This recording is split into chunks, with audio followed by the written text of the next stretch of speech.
특수고용직 하니까 뭐 특수한 직업, 굉장히 좋게 들리나요? 굉장히 비인간적인 시스템의 절정이 특수고용직이라고 보면 됩니다.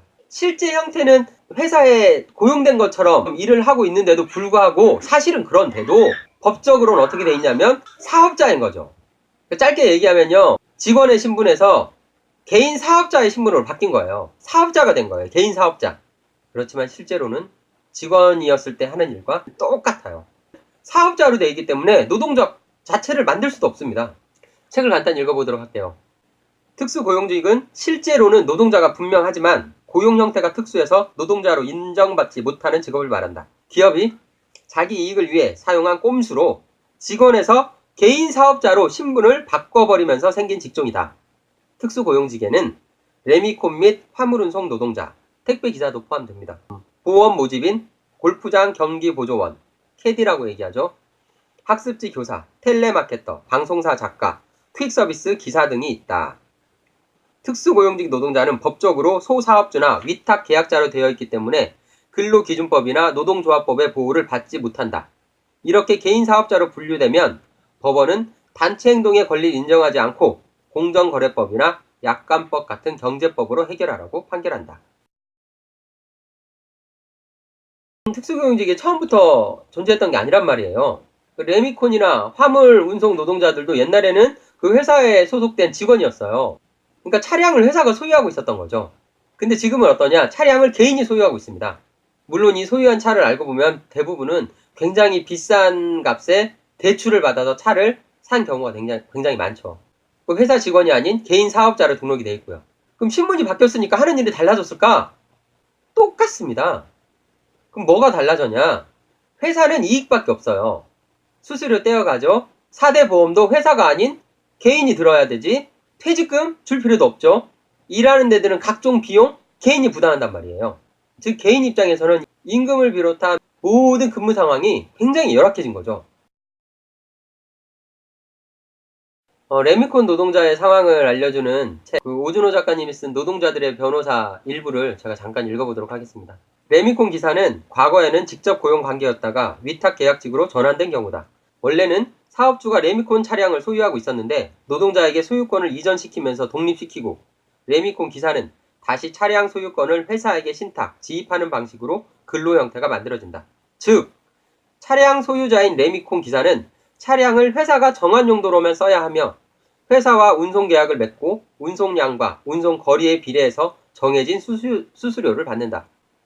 노동법 적용을 피하기 위해 기업 측이 탈근로자화 정책을 쓰고 있어요. 고정급을 주지 않고 수수료를 주는 식으로 하면 노동자성이 약화되잖아요. 또 일일이 회사가 따라다니면서 통제하고 감독할 필요도 전혀 없죠. 성과급제로 하면 알아서 열심히 일하니까요. 이렇게 되면 회사의 이익은 점점 커지는 반면 전반적인 노동 조건은 계속해서 악화된다. 우체국 택배 하시는 분들 있잖아요. 정규직 거의 없습니다. 대부분이 지금 얘기한 특수고용직입니다. 이 부분도 잠깐 희정님이 쓰신 노동자 쓰러지다 책의 일부를 읽어보도록 하겠습니다. 대부분의 위탁택배원은 운송회사를 통해 배송차를 사고 물류지원단 소속으로 편입되며 개인 사업주로 신고를 내고 우체국 물품을 배송한다. 비싼 돈을 주고 운송회사에서 차를 사는 까닭은 운송회사를 중개로 하지 않고는 우체국 취업이 힘들기 때문이다.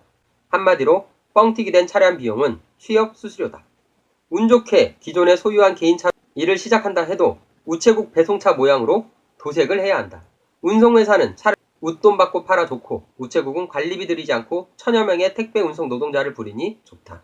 유류비, 정비비용, 점심값도 자기 부담이다. 파손된 물품에 대해 민원이 들어오면 그 배상도 온전히 개인 몫이다. 초기 비용에 다달이 빠져나가는 돈도 만만치 않고 위험 부담도 큰데 수수료만 적다. 우체국은 위탁 노동자들에게 다음과 같은 계약서를 쓰게 했다. 단체 결성을 금지하고 모든 택배 물품의 분실, 파손 책임은 기사에게 있으며 중량이나 부피의 크기를 구분하지 않고 모든 물량을 인수해 배달한다. 우체국 택배 말고 택배 기사 그리고 화물 운송 노동자들의 삶을 알 수 있는 부분도 제가 책을 좀 읽도록 하겠습니다. 택배 기사의 삶도 노동자 쓰러지다 책의 일부입니다. 택배 회사는 각 지역마다 본사와 영업소를 두는데 영업소 점주와 택배회사가 계약을 맺는 식이다.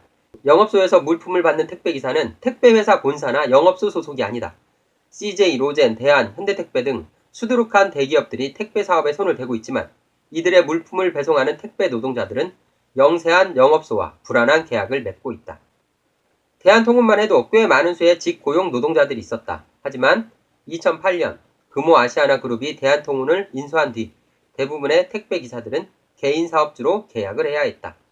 개별 계약은 영업소를 통하게 되어 있고 이 과정에서 여러 단계의 중간 알선 업체들을 거치며 택배 단가는 낮아만 간다. 화물 운송 같은 경우도 굉장히 심각합니다. 수십 년 동안 요구했던 게 뭐냐면요.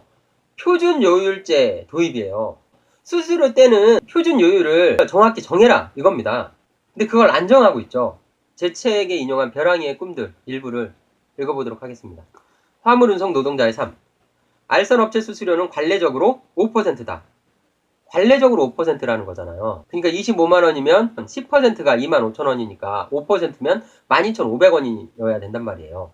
근데 관례적이라는 거는 양심 있는 그런 사람들이 이렇게 준다는 거고, 쓰레기 같은 중간 업체는 지네 맘대로 준다는 거예요. 막 20%도 띄어먹고 수수료를. 그래서 이 표준 요율제를 도입하자고 지금까지 계속 했던 겁니다. 근데 아직도 정해지지 않았어요. 웃기지 않습니까? 화주로부터 25만 원을 받은 알선 업체가 화물 차주에게는 17만 원을 제시하는 경우도 다반사다. 참다 못한 화물 차주가 너무하지 않느냐고 항의를 해왔자 그럼 관둬라. 16만 원에도 할 사람이 넘쳐난다는 대답만 돌아올 뿐이다.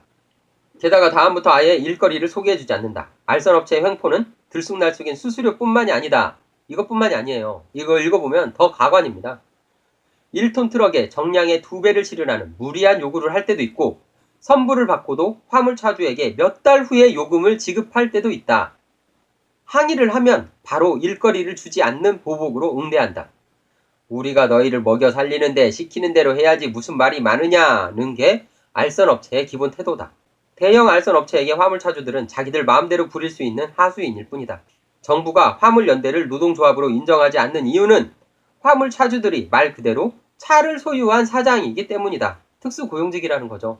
그러나 실제로 화물차주들은 울며 거저먹기 식으로 알선업체의 횡포를 수용할 수밖에 없는 고용되지 않은 고용인일 뿐이다. 알선업체의 횡포를 막는 방법은 표준요율제 도입이다. 지난 몇 년 동안 화물연대가 파업을 통해 줄곧 주장해 온 것도 바로 이것이었다. 그래야 알선업체가 횡포를 부릴 수 없고 화물차주들이 알선업체에 종속당하지 않기 때문이다. 물론 유가 보조금도 현실되어야 하고 화물차의 공급 과잉도 반드시 해결되어야 하지만 화물 노동자의 인권 보호를 위해 가장 절실한 것은 표준요율제이다. 우리나라는 노동자는 살 수 없는 나라입니다. 빅브라더는 얘기했잖아요. 기업하기 좋은 나라, 우리나라 좋은 나라, 만세! 막 만세 외치고. 근데 노동자는 정말 살 수 없는, 살 수 없도록 만들어 놓은 시스템이 그냥 일상이 된 그런 나라입니다.